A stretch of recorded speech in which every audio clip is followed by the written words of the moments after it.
We're going to turn now to these controversial comments made by Congresswoman Alexandria Ocasio-Cortez, the freshman lawmaker taking heat for suggesting cutting military and economic aid to Israel should certainly be on the table, she said. Joining me right now is retired four-star General, Fox News senior strategic analyst, General Jack Keane. General, always a pleasure to see you. Your reaction to this?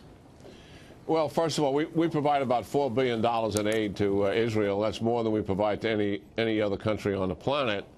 But clearly, since Israel was founded in 1948, in the Middle East, they are the only democracy in the Middle East, and certainly our Judeo-Christian heritage is tied to Israel, and also our values are tied to Israel.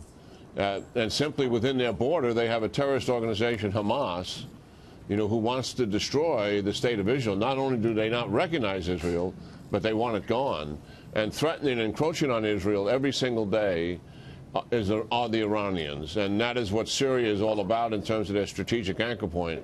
So certainly, is it appropriate for Congress to debate our foreign aid program and argue it out based on the merits? Certainly. That should be done.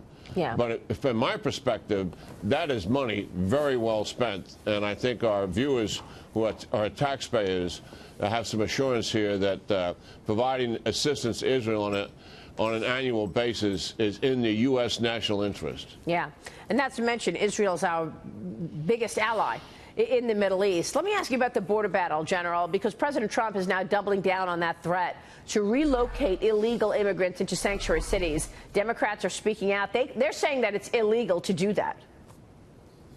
Well, I don't know about the legality of it. It's not my lane, Maria, but I do think that clearly this is a crisis on the border, as we've been talking about for weeks. 4,000 people crashing through the border every single day, and we don't have the resources to be able to process them and hold them properly. We don't have the judges to be able to deal with the situation. I understand there's 800,000 waiting to be processed in the system. I think a lot of them will never show up, certainly, for that final processing before a judge. Where to send them, I'll leave that up to DHS in terms of the logistics involved and the expense involved in that.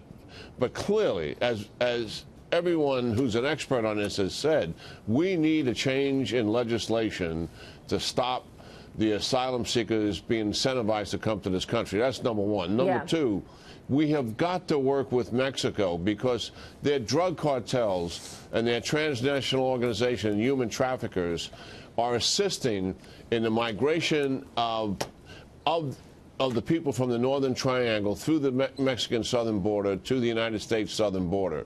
This new administration in Mexico has got to clamp down on that, and if they need our assistance, let's get in there and give them some assistance in doing that. And also, as best I can understand, despite the fact that a week or so ago we were saying the Mexicans are doing better, they still have not employed their federal police to their southern border. Okay. And I believe that's absolutely outrageous. Yeah, which is why the president sent troops to the border, U.S. troops. General, it's always a pleasure to see you. Thanks so much.